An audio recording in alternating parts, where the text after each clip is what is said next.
सत श्री अकाल। न्यूज़ 18 पंजाब हरियाणा हिमाचल तुसीं देख रहे हो। गौरव शुक्ला मैं हां तुहाडे नाल। शुरुआत करन जा रहे हैं सब तो पहला गल किसानी अंदोलन दी होवेगी, पर इस दी गूंज सिर्फ दिल्ली तक या देश तक सीमित नहीं बल्कि विदेशों के विच भी सुनाई दे रही है। शुरुआत इस तो ही लंडन दे विच किसान अंदोलन दी गूंज सुनाई दी है। भारतीय हाई कमीशन दे दफ्तर दे बाहर प्रदर्शन होया है। पुलिस दी इजाजत तो बिना इकट्ठे होए ने लोग, भीड़ ने खालिस्तान के नारे भी लगाए ने। इस समय जो जानकारी है, भारतीय हाई कमीशन के बाहर भारी पुलिस बल तैनात होया है। तो तुहानूं दस दईए कि लंदन दे विच जरूर किसान अंदोलन की गूंज सुनाई दी है। भारतीय हाई कमीशन के बाहर प्रदर्शन होया है, पर इस दे विच जो चिंता वाली गल तुसीं कह सकते हो कि खालिस्तान के नारे लगे ने, जिस नूं लैके जथेबंदियां लगातार पंजाब दी जिहड़ियां इस समय प्रदर्शन कर रही ने, बहुत क्लीयर कह चुकियां ने कि साडा इक्को एजेंडा है कि असीं कानून रद्द करवाउणा चाहुंदे हां। किसानां दा इह पूरा मसला है ते इस दे विच खालिस्तान दा कोई लेना देना नहीं है।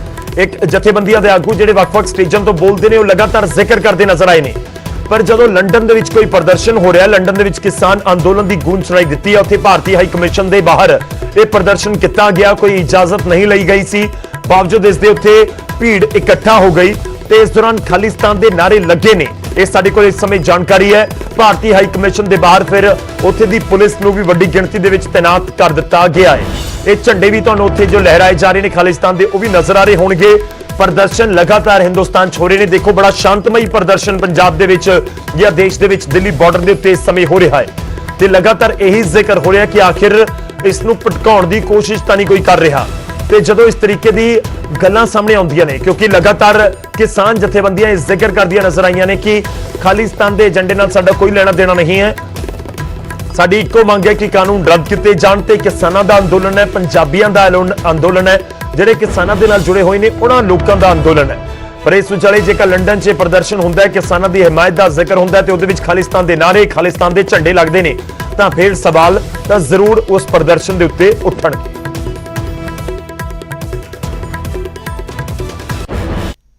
किसानों की सपोर्ट विच रैली शुरू हो चुकी हैगी है, क्योंकि पुलिस ने इजाजत नहीं दी। बड़ी वड्डी मीटिंग थी कोविड करके, ते लोग कारां में जा रहे हैं, काफ़ी दूरों आ रहे हैं, बर्मिंघम तो आ रहे हैं, डर्बी तो आ रहे हैं, दूसरे शहरों तो आ रहे हैं, तो कारां में इंडियन हाई कमीशन के गेड़े कट रहे हैं, नाल झंडे लहरा के नारे ला रहे हैं।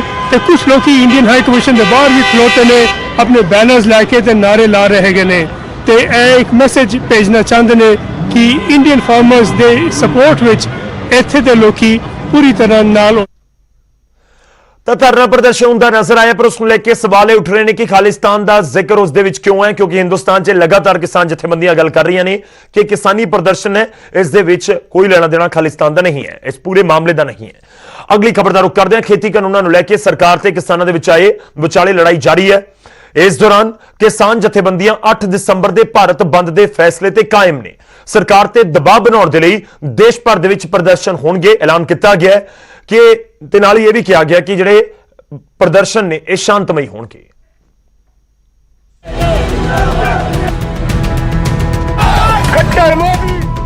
हुण तक केंद्र ते किसानां दे विचाले 5 दौर दीयां बैठकां हो चुकीआं ने, पर अजे तक कोई भी नतीजा नहीं निकल सकिया, जिस करके हुण किसान अंदोलन नूं होर भी तेज करन दे मूड च नजर आउंदे ने।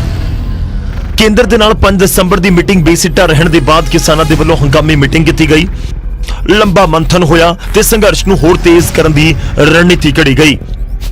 किसानां ने साफ कर दित्ता कि 8 दिसंबर नूं पूरा भारत बंद रखिया जावेगा ते केंद्र ते होर दबाव बनाया जावेगा। उत्थे ही किसानां ने 9 दिसंबर नूं केंद्र दे नाल होण वाली बैठक दे विच शामिल होण दा भी फैसला कर लिया है। जो काल का अपना 8 तारीख का बंद है, उसमें सबसे पहले अभी शुरुआत है उसकी सवेर से लेके शाम तक होगी बंद की, जिसमें दुकानें कारोबार सभी बंद रहेंगे, और जो है ट्रांसपोर्ट चक्का जाम है वो सवेर से लेके शाम तक रहेगा। इसका थोड़ा सा फर्क है, चक्का जाम 3 बजे तक होगा और बंद सारा दिन होगा। यानी ये तो पंजाब की मीटिंग में भी, ज्वाइंट फोरम की मीटिंग में भी जो बड़ा हुआ, जिसमें 11-12 स्टेट के किसानों संगठनों के लीडर थे, ये हुआ है कि इस पर जो है नॉन नेगोशिएबल है कि रिपील तो करना ही होगा तीनों एक्ट। किसानों ने 8 दिसंबर नूं भारत बंद का ऐलान किया ते हुण वख-वख तबके इस अंदोलन का समर्थन भी कर रहे हैं। ਟਰਾਂਸਪੋਰਟ ਯੂਨੀਅਨ ਅਤੇ ਪੈਟਰੋਲ ਪੰਪ ਸੰਚਾਲਕਾਂ ਨੇ ਵੀ ਭਾਰਤ ਬੰਦ ਨੂੰ ਸਮਰਥਨ ਦੇਣ ਦਾ ਐਲਾਨ ਕਰ ਦਿੱਤਾ ਹੈ। ਹਰਿਆਣਾ ਪੈਟਰੋਲ ਡੀਜ਼ਲ ਐਸੋਸੀਏਸ਼ਨ ਨੇ ਐਲਾਨ ਕੀਤਾ ਹੈ ਕਿ 8 ਦਸੰਬਰ ਨੂੰ ਹਰਿਆਣਾ ਦੇ ਸਾਰੇ ਪੈਟਰੋਲ ਪੰਪ ਬੰਦ ਰੱਖੇ ਜਾਣਗੇ ਤੇ ਉੱਥੇ ਕੇਂਦਰ ਤੋਂ ਕਿਸਾਨਾਂ ਦੀਆਂ ਮੰਗਾਂ ਪੂਰੀਆਂ ਕਰਨ ਦੀ ਵੀ ਮੰਗ ਕੀਤੀ ਗਈ। कुल मिला के जो टोटल हैं वो 51 एसोसिएशन है और हमारे अध्यक्ष जो इसमें हैं वो अटवाल साहब हैं, जो all India truck Congress union के प्रेसिडेंट हैं और उनकी सुपरविजन में हम लोग ये कर रहे हैं। और 8 तारीख को ये 51 की 51 यूनियन इंश्योर करेंगे कि दिल्ली में सब अपनी मर्जी से गाड़ियां रोक रहे हैं। हम किसी के साथ जोर जबरदस्ती नहीं करेंगे, हम अपने लोगों को समझा रहे हैं और सब लोग इस चीज़ से सहमत हैं कि वो गाड़ियां नहीं चलाएंगे। देखिए, हमारा अपने किसान भाइयों के साथ पूरा समर्थन है और उस समर्थन में हमने पहले भी कहा था कि अगर ये सरकार इस तरीके से अपने रवैये में रहेगी, क्योंकि ये कोई आज अगर किसान है तो हम लोग हैं और ये दोनों रीढ़ की हड्डी है हमारे हिंदुस्तान की, तो हमारा पूरा समर्थन है उनको। और हमारा 8 तारीख को बिल्कुल हमने अपना फैसला लिया है और हम लोग इसको चक्का जाम रखेंगे। ਹੁਣ ਇੱਕ ਗੱਲ ਤਾਂ ਸਾਫ਼ ਹੈ ਕਿ ਕਿਸਾਨ ਕਾਨੂੰਨ ਰੱਦ ਕਰਨ ਤੋਂ ਇਲਾਵਾ ਕੋਈ ਵੀ ਸਮਝੌਤਾ ਕਰਨ ਦੇ ਲਈ ਤਿਆਰ ਨਹੀਂ ਤੇ ਜਦੋਂ ਤੱਕ ਕਾਨੂੰਨ ਰੱਦ ਨਹੀਂ ਹੁੰਦੇ ਉਸ ਵੇਲੇ ਤੱਕ ਇਹ ਅੰਦੋਲਨ ਵੀ ਜਾਰੀ ਰਹੇਗਾ। ਇਸੇ ਕਰਕੇ ਭਾਰਤ ਬੰਦ ਦੇ ਜ਼ਰੀਏ ਕੇਂਦਰ ਤੇ ਹੋਰ ਦਬਾਅ ਪਾਉਣ ਦੀ ਕੋਸ਼ਿਸ਼ ਕੀਤੀ ਜਾ ਰਹੀ ਹੈ ਤੇ ਬੰਦ ਦੇ ਅਗਲੇ ਦਿਨ ਹੀ ਕਿਸਾਨਾਂ ਦੀ ਕੇਂਦਰ ਨਾਲ ਮੀਟਿੰਗ ਵੀ ਹੈ, ਜਿਸ ਦਿਨ ਇਹ ਸਾਫ਼ ਹੋਵੇਗਾ ਕਿ ਇਸ ਦਬਾਅ ਦਾ ਕਿੰਨਾ ਕੁ ਅਸਰ ਨਜ਼ਰ ਆਉਂਦਾ ਹੈ ਤੇ ਕੇਂਦਰ ਕਾਨੂੰਨ ਰੱਦ ਕਰਨ ਲਈ ਰਾਜ਼ੀ ਹੁੰਦਾ ਹੈ ਜਾਂ ਫਿਰ ਨਹੀਂ। Bureau report news 18 Punjab. ਤਾਂ ਕੁੱਲ ਮਿਲਾ ਕੇ ਸਰਕਾਰ ਤੇ ਕਿਸਾਨਾਂ ਦੀ ਲੜਾਈ ਫਿਲਹਾਲ ਜਾਰੀ ਹੈ, ਪਰ ਇਸ ਅੰਦੋਲਨ ਤੇ ਸਿਆਸਤ ਵੀ ਹੋ ਰਹੀ ਹੈ। ਕਿਸਾਨਾਂ ਨੇ ਭਾਰਤ ਬੰਦ ਦਾ ਜੋ ਫੈਸਲਾ ਕੀਤਾ ਹੈ ਉਸ ਨੂੰ ਹੁਣ ਸਿਆਸੀ ਪਾਰਟੀਆਂ ਦਾ ਸਮਰਥਨ ਵੀ ਮਿਲ ਰਿਹਾ ਹੈ। ਕਾਂਗਰਸ, ਅਕਾਲੀ ਦਲ ਤੇ ਆਮ ਆਦਮੀ ਪਾਰਟੀ ਨੇ ਬੰਦ ਦੀ ਹਮਾਇਤ ਕਰਨ ਦਾ ਐਲਾਨ ਕਰ ਦਿੱਤਾ ਹੈ। ਉਧਰ ਐਸਜੀਪੀਸੀ ਦੇ ਵੱਲੋਂ ਵੀ ਇਸ ਬੰਦ ਦਾ ਸਮਰਥਨ ਕੀਤਾ ਗਿਆ ਹੈ।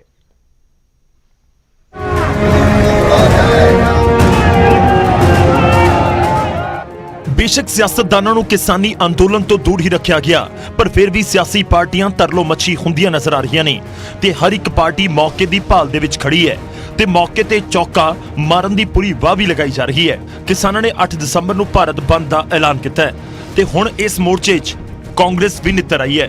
ਕਾਂਗਰਸ ਨੇ ਕਿਸਾਨਾਂ ਦੇ ਭਾਰਤ ਬੰਦ ਨੂੰ ਸਮਰਥਨ ਦਾ ਐਲਾਨ ਕਰ ਦਿੱਤਾ ਹੈ। ਕਾਂਗਰਸ ਵੱਲੋਂ ਵੀ 8 ਦਸੰਬਰ ਨੂੰ ਸਾਰੇ ਜ਼ਿਲ੍ਹਿਆਂ ਦੇ ਮੁੱਖ ਦਫ਼ਤਰਾਂ ਤੇ ਪ੍ਰਦਰਸ਼ਨ ਹੋਵੇਗਾ। 8 दिसंबर को होने वाले भारत बंद का, जो किसानों के समर्थन में भारत बंद का आह्वान हुआ है, उसका पूरे तौर पे समर्थन कांग्रेस पार्टी का है।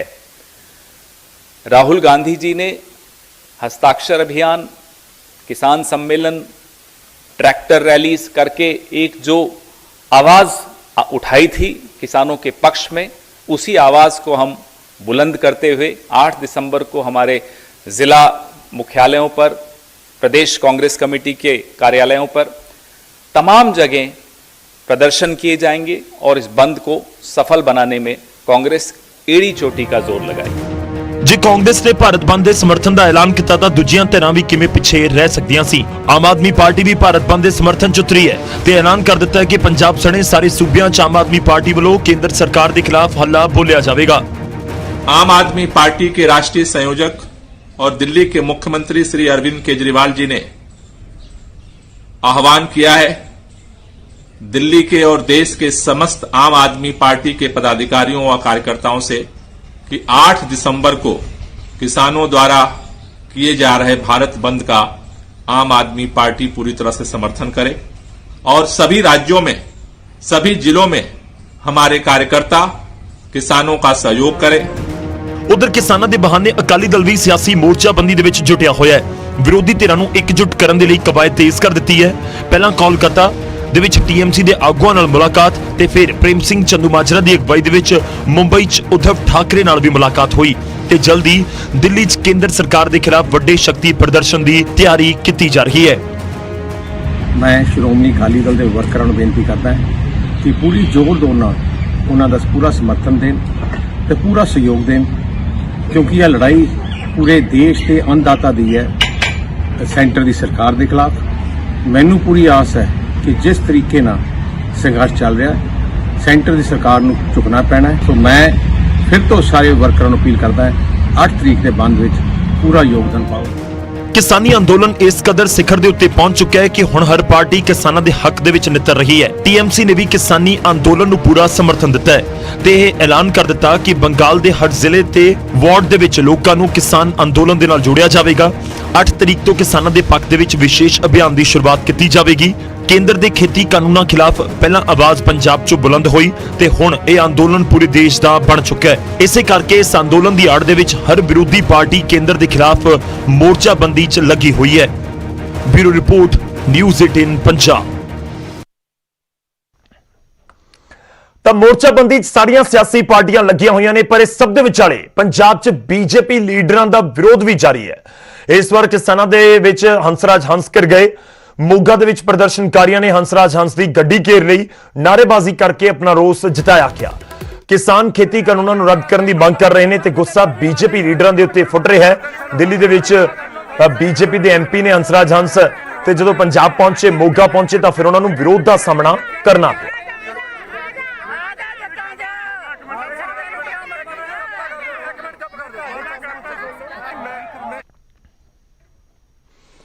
उधर किसानी अंदोलन के उत्ते सनी देओल का बयान भी सामने आया है। तकरीबन 10-11 दिन हो चले ने इस पूरे अंदोलन नूं जो दिल्ली वाल कूच किया ते इस सब दे विचाले हुण जाके सनी देओल ने जरूर ट्वीट करके अपना बयान जारी किया।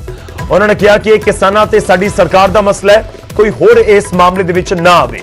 दोवें धिरां आपस दे विच मसला सुलझा लैणगीआं। कुछ लोग इसका फायदा लैण की कोशिश कर रहे हैं। सनी देओल भी कहंदे नजर आए। उन्होंने फिल्मी अदाकार दीप सिद्धू ते भी निशाना साधिया ते भी कह दिता कि दीप सिद्धू दीयां सरगर्मियां दे नाल उन्हां दा कोई ताल्लुकात नहीं है। दीप सिद्धू अपनी मर्जी दे नाल ही सब कुछ कर रहे हैं।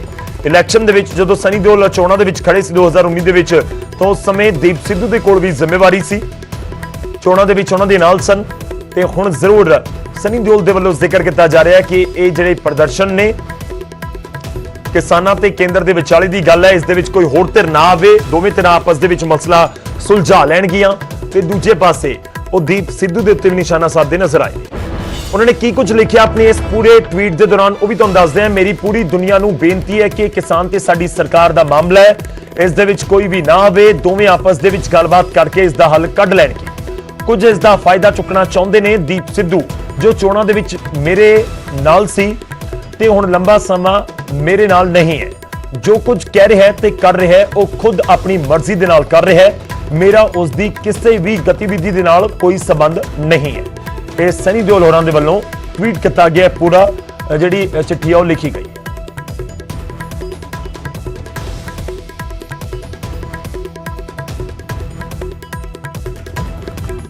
हुण गल कंगना रनौत की कर लैंदे हां। बॉलीवुड अदाकारा कंगना रनौत अपने ट्वीट तो बाद लगातार किसानां दे पंजाबियां दे निशाने दे उत्ते अदाकार कंगना रनौत दे बयान दा विरोध जारी है। पंजाब तो दिल्ली अंदोलन दे विच पहुंचियां बजुर्ग महिलावां दे विच कंगना नूं लैके गुस्सा है। उन्हां कहा कि वो इत्थे अपना हक लैण दे लई आईयां ने, कोई पैसे लैके नहीं आईयां। देश की राजधानी दिल्ली च लगातार अंदोलन चल रहा है। एक एक तस्वीर तुहाडे तक पहुंचा रहे हैं, एक एक तस्वीर तुहाडे तक पहुंचा रहे हैं। बजुर्ग मातावां खास तौर ते पंजाब तो पहुंचियां ने। ये जवाब कंगना रनावत नूं देण लई पहुंचियां ने, जो कंगना रनावत ने कहा सी कि 100 रुपए दे के बीबियां बुलाईयां जांदियां ने। ये बीबियां देखो कि किस तरीके दे नाल अंदोलन च डटियां हुईयां ने और कह रही ने कि साडे कोल बेहद ज़मीन है, साडे को ज़मीन है लेकिन कंगना को ज़मीर नहीं है। और इस करके इस तरीके के बयान जिहड़े ने कंगना दिंदी है। माता जी किहड़ी जगह तो तुसीं आए हो, किन्नी उम्र है तुहाडी? ਅਸੀਂ ਆਏ ਆਪਦੇ ਹੱਕਾਂ ਲਈ। हाँ ਅਸੀਂ ਹੱਕ ਲੈ ਕੇ ਜਾਵਾਂਗੇ। हाँ ਅਸੀਂ ਆਏ ਆ ਸੰਗਰੂਰ ਜ਼ਿਲ੍ਹੇ ਤੋਂ। हाँ ਉਹਨਾਂ ਚਿਰ ਅਸੀਂ ਮੁੜਦੇ ਨਹੀਂ ਜਿੰਨਾ ਚਿਰ ਸਾਡੇ ਹੱਕ ਨਹੀਂ ਦਿੰਦੇ। ਜਿੱਦੇ ਸਾਡੇ ਹੱਕ ਦੇ ਤੇ ਉਹਦੇ ਅਸੀਂ ਵਾਪਸ ਪਾ ਤਾਂ ਗਏ। ਕੰਗਣਾ ਜਿਸ ਤਰੀਕੇ ਦੇ ਬਿਆਨ ਦਿੰਦੀ ਹੈ, ਕਿਸ ਤਰੀਕੇ ਨਾਲ ਤੁਸੀਂ ਨਾ ਅਸੀਂ ਖਰੀਦੀਆਂ ਹੋਈਆਂ ਨਹੀਂ ਹੈਗੀਆਂ। ਅਸੀਂ ਆਪਦੇ ਭਾਈਆਂ ਨਾਲ, ਪੁੱਤਾਂ ਨਾਲ, ਆਪਦੇ ਸਾਰਿਆਂ ਨਾਲ ਆਪਦੇ ਉਹਦੇ ਹੱਕਾਂ ਦੇ ਮਾਰੇ ਆਏ ਆ। ਕੰਗਣਾ ਰਨੌਤ ਨੂੰ ਇਹੀ ਕਹਿੰਦੇ ਆ ਵੀ ਜੇ ਉਹ ਬੁੜੀਆਂ ਬਾਰੇ ਆ, ਜਨਾਨੀਆਂ ਬਾਰੇ ਇਹੀ ਜੀ ਕੋਈ ਹਰਕਤ ਕਰਦੀ ਹੈ ਤਾਂ ਅਸੀਂ ਉਹ ਸਾਡੇ ਇੱਥੇ ਪੰਜਾਬ 'ਚ ਆਵੇ, ਸਾਡੇ ਬੱਚਿਆਂ ਦੀਆਂ ਰੋਟੀਆਂ ਪਕਾਵੇ, ਅਸੀਂ ਨੂੰ 5000 ਇੱਕ ਦਿਨ ਦਾ ਦੇਵਾਂਗੇ। ਮਾਤਾ ਜੀ ਜੋਸ਼ ਤਾਂ ਪੂਰਾ ਨਜ਼ਰ ਆ ਰਿਹਾ ਤੁਹਾਡੇ 'ਚ ਔਰ ਉਮਰ ਦਾ ਕੋਈ ਮੈਨੂੰ ਲੱਗਦਾ ਨਹੀਂ ਕਿ ਉਮਰ ਅੱਗੇ ਆ ਰਹੀ ਹੈ। ਹੋਰ ਪੁੱਤ ਸਾਨੂੰ 2 ਮਹੀਨੇ ਹੋ ਗਏ ਸੰਗਰੂਰਾਂ ਚ ਰੁਲਦਿਆਂ ਨੂੰ। ਹੁਣ ਅਸੀਂ ਦੂਰੀ ਗਏ ਦਿੱਲੀ ਆ ਗਏ। ਅਸੀਂ 2 ਮਹੀਨਿਆਂ ਦੇ ਇਹੀ ਕਹਿੰਦੇ ਵੀ ਸਾਡੇ ਹੱਕ ਦੇ, ਸਾਡੇ ਬੱਚੇ ਭੁੱਖੇ ਨਹੀਂ ਮਾਰਨੇ। ਉਹ ਜਨਾਨੀ ਸਾਨੂੰ ਐ ਕਹਿੰਦੀ ਆ ਵੀ 100 ਰੁਪਏ ਤੇ ਆਉਂਦੀਆਂ ਨੇ, ਉਹ ਜਨਾਨੀ ਸਾਡੇ ਆ ਜੇ ਅਸੀਂ 1000 ਰੋਜ਼ ਦੇ ਦਿਆ ਕਰਾਂਗੇ। ਭਾਵੇਂ ਅਸੀਂ ਗਰੀਬ ਆ ਭਾਵੇਂ ਅਸੀਂ ਅਮੀਰ ਆ, ਅਸੀਂ ਧਰਨੇ ਤੇ ਆਪਣੇ ਜਵਾਕਾਂ ਦੇ ਮਾਰੇ ਆਉਨੇ ਆ। ਅਸੀਂ ਕਿ ਨਾ ਦੇਖ ਸਾਡਾ ਗੁਰੂ ਸੀ 10ਵੇਂ ਪਾਤਸ਼ਾਹ, ਸਾਰੇ ਪਰਿਵਾਰ ਨੂੰ ਸ਼ਹੀਦ ਕਰਕੇ ਉਹ ਫੇਰ ਸ਼ਹੀਦ, ਅਸੀਂ ਆਪਦੇ ਬੱਚਿਆਂ ਨੂੰ ਸ਼ਹੀਦ ਨਹੀਂ ਪਹਿਲਾਂ ਹੋਣ ਦੇ। ਅਸੀਂ 5-5 ਮਾਈਆਂ ਦੇ 10-10 ਮਾਈਆਂ ਦੇ ਜਥੇ ਬਣਾ ਕੇ ਜਾਵਾਂਗੇ, ਸ਼ਹੀਦ ਹੋਵਾਂਗੇ ਇਸੇ ਦਿੱਲੀ ਵਿੱਚ, ਪਰ ਅਸੀਂ ਹੱਕ ਲਏ ਬਿਨਾਂ ਹਟਦੇ ਨਹੀਂ। ਤਾਂ ਇਹ ਹੌਸਲਾ ਦੇਖੋ, ਇਹ ਜਜ਼ਬਾ ਦੇਖੋ, ਇਹ ਹੌਸਲਾ ਨਈਆਂ ਦਾ ਨਈਆਂ ਕਰੀਆਂ, ਅਸੀਂ ਵੀ ਪਿੱਛੇ ਹਟਾਂਗੇ, ਅਸੀਂ ਇਸੇ ਤਰੀਕੇ ਦੇ ਨਾਲ ਡਟੇ ਰਵਾਂਗੇ। ਕੈਮਰਾਮੈਨ ਅਜੇ ਦੇ ਨਾਲ ਪੰਕਜ ਕਪਾਈ, ਨਿਊਜ਼ 18 ਦਿੱਲੀ। ਤਾਂ ਲਗਾਤਾਰ ਵਿਰੋਧ ਦਾ ਸਾਹਮਣਾ ਜ਼ਰੂਰ ਕੰਗਨਾ ਰਣੌਤ ਨੂੰ ਕਰਨਾ ਪੈ ਰਿਹਾ। ਉਹਦਾ ਦਿੱਲੀ ਧਰਨੇ ਦੇ ਵਿੱਚ ਕਿਸਾਨਾਂ ਨੂੰ ਹਰ ਤਰ੍ਹਾਂ ਦਾ ਸਹਿਯੋਗ ਮਿਲ ਰਿਹਾ। ਨੌਜਵਾਨਾਂ ਦੇ ਵੱਲੋਂ ਕਿਸਾਨਾਂ ਦੇ ਲੰਗਰ ਦੇ ਲਈ ਰੋਟੀ ਬਣਾਉਣ ਦੀ ਇੱਕ ਮਸ਼ੀਨ ਲਗਾਈ ਗਈ ਹੈ। ਮਸ਼ੀਨ ਦੇ ਵਿੱਚ ਆਟਾ ਗੁੰਨਣ ਦੇ ਨਾਲ ਜ਼ਿਆਦਾ ਮਾਤਰਾ ਦੇ ਵਿੱਚ ਰੋਟੀ ਬਣਾਉਣ ਦੀ ਸਮਰੱਥਾ ਹੈ। ਕਿਸਾਨਾਂ ਦੇ ਬਾਰਡਰ ਤੇ ਪੱਕੇ ਮੋਰਚੇ ਲੱਗ ਚੁੱਕੇ ਨੇ। ਪਹਿਲਾਂ ਜਿਹੜੀ ਰੋਟੀ ਹੱਥਾਂ ਨਾਲ ਬਣਾਈ ਜਾ ਰਹੀ ਸੀ, ਉਸ ਦੇ ਲਈ ਹੁਣ ਮਸ਼ੀਨ ਦਾ ਅਰੇਂਜਮੈਂਟ ਹੋ ਚੁੱਕਿਆ ਹੈ। ਸੋ ਇਸ ਤੋਂ ਤੁਹਾਨੂੰ ਸਾਫ਼ ਨਜ਼ਰ ਆ ਸਕਦਾ ਹੈ ਕਿ ਕਿਸ ਤਰ੍ਹਾਂ ਪੇੜੇ ਕੀਤੇ ਜਾਂਦੇ ਨੇ, ਉਹ ਮਸ਼ੀਨ ਦੇ ਵਿੱਚ ਪਾਏ ਜਾਂਦੇ ਨੇ ਔਰ ਰੋਟੀ ਬਣ ਕੇ ਬਾਹਰ ਨਿਕਲ ਆਉਂਦੀ ਹੈ। ਸਾਫ਼ ਤੌਰ ਤੇ ਕਹਿ ਰਿਹਾ ਕਿ ਪੱਕੇ ਡੇਰੇ ਲੱਗ ਚੁੱਕੇ ਨੇ ਇੱਥੇ। ਕੱਲੀ ਰੋਟੀ ਬਣਾਉਣ ਵਾਲੀ ਮਸ਼ੀਨ ਨਹੀਂ, ਇਸ ਦੇ ਪਿੱਛੇ ਹੀ ਆਟਾ ਗੁੰਨਣ ਵਾਲੀ ਮਸ਼ੀਨ ਵੀ ਲਿਆਂਦੀ ਗਈ ਹੈ, ਜਿਸ ਦੇ ਵਿੱਚ ਵੱਡੀ ਮਾਤਰਾ ਦੇ ਵਿੱਚ ਆਟਾ ਗੁੰਨਿਆ ਜਾਂਦਾ ਹੈ। ਤੁਸੀਂ ਤਸਵੀਰਾਂ ਦੇ ਜ਼ਰੀਏ ਦੇਖ ਸਕਦੇ ਹੋ ਕਿ ਇਸ ਮਸ਼ੀਨ ਦੇ ਨਾਲ ਸਭ ਤੋਂ ਪਹਿਲਾਂ ਆਟਾ ਗੁੰਨਿਆ ਜਾਂਦਾ ਹੈ ਔਰ ਆਟਾ ਗੁੰਨਣ ਤੋਂ ਬਾਅਦ ਉਸ ਦੇ ਪੇੜੇ ਕੀਤੇ ਜਾਂਦੇ ਨੇ। ਪੇੜੇ ਕਰਨ ਤੋਂ ਬਾਅਦ ਤੁਸੀਂ ਦੇਖ ਸਕਦੇ ਹੋ ਕਿ ਕੱਲਾ ਪੇੜਾ ਕਿਸ ਤਰ੍ਹਾਂ ਮਸ਼ੀਨ ਦੇ ਅੰਦਰ ਪਾਇਆ ਜਾਂਦਾ ਔਰ ਸਾਫ਼ ਤੌਰ ਤੇ ਕਿਸ ਤਰ੍ਹਾਂ ਰੋਟੀ ਆਪਣੇ ਆਪ ਹੀ ਬਿਲ ਕੇ ਤਿਆਰ ਹੋ ਕੇ ਪੱਕ ਕੇ ਬਾਹਰ ਆ ਜਾਂਦੀ ਹੈ। ਕੁਝ ਨੌਜਵਾਨ ਨੇ, ਉਹਨਾਂ ਨਾਲ ਗੱਲ ਕਰਾਂਗੇ। ਬਾਈ ਜੀ, ਕਿਹੜੀ ਜਗ੍ਹਾ ਤੋਂ ਆਏ ਹੋ? ਸਿਰਸਾ, ਹਰਿਆਣਾ ਤੋਂ। ਇਹ ਮਸ਼ੀਨ ਦਾ ਦਿਮਾਗ 'ਚ ਆਈਡੀਆ ਕਿੱਥੋਂ ਆਇਆ? ਇਹ ਮਸ਼ੀਨ ਦਾ ਦਿਮਾਗ ਦਾ ਆਈਡੀਆ ਵਿਨੀਤ ਜੀ ਦਾ ਸੀਗਾ, ਕਿਉਂਕਿ ਇੱਥੇ ਦਿੱਕਤ ਆ ਰਹੀ ਸੀ ਸਾਨੂੰ, ਤਾਂ ਵਿਨੀਤ ਜੀ ਨੇ ਫਿਰ ਦਿੱਲੀ ਤੋਂ ਮਸ਼ੀਨ ਲੈ ਕੇ ਆਏ, ਨਾਲ ਪ੍ਰਲਾਦ ਜੀ ਸੀਗੀ। ਇਹਦੇ ਨਾਲ ਸਾਨੂੰ ਬਹੁਤ ਈਜ਼ੀ ਹੋ ਗਿਆ। ਹੁਣ ਸੰਗਤ ਜਿੰਨੀ ਵੀ ਆ ਰਹੀ ਹੈ ਸਾਰੀ ਇੱਥੇ ਲੰਗਰ ਚੱਕ ਕੇ ਜਾ ਰਹੀ ਹੈ। ਵਿਨੀਤ ਨਾਲ ਗੱਲ ਕਰਾਂਗੇ। ਵਿਨੀਤ, ਇਹ ਮਸ਼ੀਨ ਕਿੱਥੋਂ ਲਿਆਂਦੀ ਗਈ ਹੈ? ਆਹ ਮਸ਼ੀਨ ਅਸੀਂ ਦਿੱਲੀ ਤੋਂ ਮੰਗਾਈ ਹੈ। ਅਸੀਂ ਸਿੰਧੂ ਬਾਰਡਰ ਗਏ ਸੀ, ਉੱਥੇ ਅੱਜ ਮਸ਼ੀਨ ਲਾ ਰੱਖੀ ਸੀਗੀ ਤੇ ਅਸੀਂ ਇੱਥੇ ਦੇਖਿਆ ਰੋਟੀ ਬਣਾਉਣ ਵਿੱਚ ਕਾਫੀ ਦਿੱਕਤ ਆ ਰਹੀ ਸੀ ਤੇ ਉਹਨਾਂ ਨਾਲ ਅਸੀਂ ਕੰਟੈਕਟ ਕਰਕੇ ਅੱਗੋਂ ਦੀ ਫਿਰ ਮਸ਼ੀਨ ਪਰ ਉਹ ਜਿਨ੍ਹਾਂ ਤੋਂ ਉਹਨਾਂ ਨੇ ਮੰਗਾਈ ਸੀ ਉਹਨਾਂ ਨੂੰ ਫੋਨ ਕੀਤਾ। ਫਿਰ ਕੱਲ ਰਾਤ ਨੂੰ ਪਹੁੰਚੀ ਹੈ, ਲੇਟ ਨਾਈਟ। ਔਰ ਜਨਰੇਟਰ ਵੀ ਆਇਆ ਸਪੈਸ਼ਲ ਮਸ਼ੀਨ ਨੂੰ ਚਲਾਉਣ ਪਾਰੋ। ਤੇ ਹੁਣ ਇਹ ਕਿੰਨੀਆਂ ਕਿ ਰੋਟੀਆਂ ਬਣਾਉਣ ਦੀ ਇੱਕ ਟਾਈਮ 'ਚ ਕੋਈ ਧਿਆਨ 'ਚ ਹੋਵੇ? ਇਹ ਇੱਕ ਦਿਨ ਵਿੱਚ 5000 ਤੋਂ 10000 ਰੋਟੀ ਦਾ ਇੰਤਜ਼ਾਮ ਕਰ ਦਿੰਦੀ ਹੈ। ਪ੍ਰਲਾਦ ਜੀ, ਇਹ ਜਿਹੜੀ ਮਸ਼ੀਨ ਲਿਆਂਦੀ गई है, पक्के डेरे लग चुके हैं हुण बॉर्डर पे? बिल्कुल, ये पक्के मोर्चे लग गए हैं और जब तक कि सरकार को हम झुका नहीं लेते, इन 3 काले कानूनों को निरस्त नहीं करवा देते हैं, तब तक ये पक्के मोर्चे चलते रहेंगे। और यहाँ पे लाखों की संख्या में लोग आए हुए हैं, तो खाना बनाने में, रोटी बनाने में खाने वाले लोग ज़्यादा थे, तो थोड़ी दिक्कतें आ रही थी। अब साथियों ने मदद करके इस मशीन का यहाँ पे इंतजाम कर दिया है, तो आज दिन में यहाँ पे 10,000 से भी ज़्यादा लोग खाना खा सकते हैं। अब किसी प्रकार की यहाँ पे कोई परेशानी नहीं है। पक्के मोर्चे लगे हुए हैं और लोग राशन पानी सब्जी सब चीजें यहाँ पे लेके आ रहे हैं। तो तस्वीरों के जरिए ਤੁਹਾਨੂੰ ਤਸਵੀਰਾਂ ਇੱਕ ਵਾਰ ਫੇਰ ਦਿਖਾ ਦੇਣਾ ਕਿ ਕਿਸ ਤਰ੍ਹਾਂ ਪੇੜਾ ਰੱਖਿਆ ਜਾਂਦਾ ਹੈ। ਪੇੜੇ ਤੋਂ ਬਾਅਦ ਮਸ਼ੀਨ ਆਪਣੇ ਆਪ ਕੰਮ ਕਰਕੇ ਉਸ ਰੋਟੀ ਨੂੰ ਵੇਲ ਦਿੰਦੀ ਹੈ ਔਰ ਵੇਲਣ ਤੋਂ ਬਾਅਦ ਰੋਟੀ ਤਿਆਰ ਹੋ ਕੇ ਕਿਸ ਤਰ੍ਹਾਂ ਇਸ ਮਸ਼ੀਨ ਦੇ ਵਿੱਚੋਂ ਬਾਹਰ ਆ ਸਕਦੀ ਹੈ। ਸੋ ਤੁਸੀਂ ਸਾਫ਼ ਤੌਰ ਤੇ ਦੇਖ ਸਕਦੇ ਹੋ ਕਿ ਪੰਜਾਬ ਔਰ ਹਰਿਆਣੇ ਦੇ ਕਿਸਾਨਾਂ ਨੇ ਸੜਕਾਂ ਤੇ ਡੇਰੇ ਲਾ ਦਿੱਤੇ ਨੇ, ਸੜਕਾਂ ਤੇ ਰੋਟੀ ਵਾਲੀ ਮਸ਼ੀਨ ਲਗਾ ਦਿੱਤੀ ਹੈ, ਜਿਸ ਰੋਟੀ ਨੂੰ ਵੇਲਣ ਲਈ ਪਹਿਲਾਂ ਮਿਹਨਤ ਜ਼ਰੂਰ ਕਰਨੀ ਪੈ ਰਹੀ ਸੀ, ਪਰ ਹੁਣ ਮਸ਼ੀਨ ਦੇ ਜ਼ਰੀਏ ਹੀ ਇਹ ਰੋਟੀਆਂ ਬਣ ਕੇ ਬਾਹਰ ਆ ਰਹੀਆਂ ਨੇ ਔਰ ਲਗਾਤਾਰ ਕਿਸਾਨਾਂ ਦੇ ਲਈ ਲੰਗਰ ਤਿਆਰ ਹੋ ਰਿਹਾ ਹੈ। ਸੋ ਕਿਸਾਨਾਂ ਨੇ ਇੱਕ ਗੱਲ ਸਾਫ਼ ਕਰ ਦਿੱਤੀ ਹੈ ਕਿ ਜਦੋਂ ਤੱਕ ਕੇਂਦਰ ਸਾਡੀਆਂ ਮੰਗਾਂ ਨਹੀਂ ਮੰਨ ਲੈਂਦਾ, ਸਾਡਾ ਸੰਘਰਸ਼ ਇਸੇ ਤਰ੍ਹਾਂ ਜਾਰੀ ਰਹੇਗਾ ਔਰ ਅਸੀਂ ਇਸੇ ਤਰ੍ਹਾਂ ਹੀ ਬਾਰਡਰਾਂ ਤੇ ਡਟੇ ਰਵਾਂਗੇ। ਕੈਮਰਾਮੈਨ ਸੁਖਜਿੰਦਰ ਸਿੰਘ ਧਾਲੀਵਾਲ ਦੇ ਨਾਲ ਰੋਹਿਤ ਬੰਸਲ ਪੱਕਾ, ਨਿਊਜ਼ 18 ਪੰਜਾਬ, ਟਿਕਰੀ ਬਾਰਡਰ, ਦਿੱਲੀ। ਤਾਂ ਵੱਡੇ ਪੱਧਰ ਤੇ ਇੰਤਜ਼ਾਮ ਕੀਤਾ ਗਿਆ ਕਿਉਂਕਿ ਸੰਗਤ ਉੱਥੇ ਬਹੁਤ ਵੱਡੀ ਗਿਣਤੀ 'ਚ ਕਿਸਾਨ ਪਹੁੰਚੇ ਹੋਏ ਨੇ ਤੇ ਉਹਨਾਂ ਦੇ ਲਈ ਲੰਗਰ ਦਾ ਇੰਤਜ਼ਾਮ ਹੁਣ ਮਸ਼ੀਨ ਦੇ ਜ਼ਰੀਏ ਕੀਤਾ ਜਾ ਰਿਹਾ ਹੈ। ਫਿਲਹਾਲ ਇਸ ਬੁਲੇਟਿਨ ਦੇ ਵਿੱਚ ਨਹੀਂ, ਤੁਸੀਂ ਬਣੇ ਰਹੋ ਨਿਊਜ਼ 18 ਦੇ ਨਾਲ। ਖਬਰਾਂ ਦਾ ਸਿਲਸਿਲਾ, ਕਿਸਾਨੀ ਅੰਦੋਲਨ ਦੇ ਨਾਲ ਜੁੜੀ ਹੋਈ ਹਰ ਇੱਕ ਅਪਡੇਟ ਨਿਊਜ਼ 18 ਪੰਜਾਬ ਤੁਹਾਡੇ ਲਈ ਲਗਾਤਾਰ ਲੈ ਕੇ ਆਉਂਦਾ ਰਹੇਗਾ। ਮੈਨੂੰ ਇਜਾਜ਼ਤ ਦਿਓ ਫਿਲਹਾਲ, ਧੰਨਵਾਦ।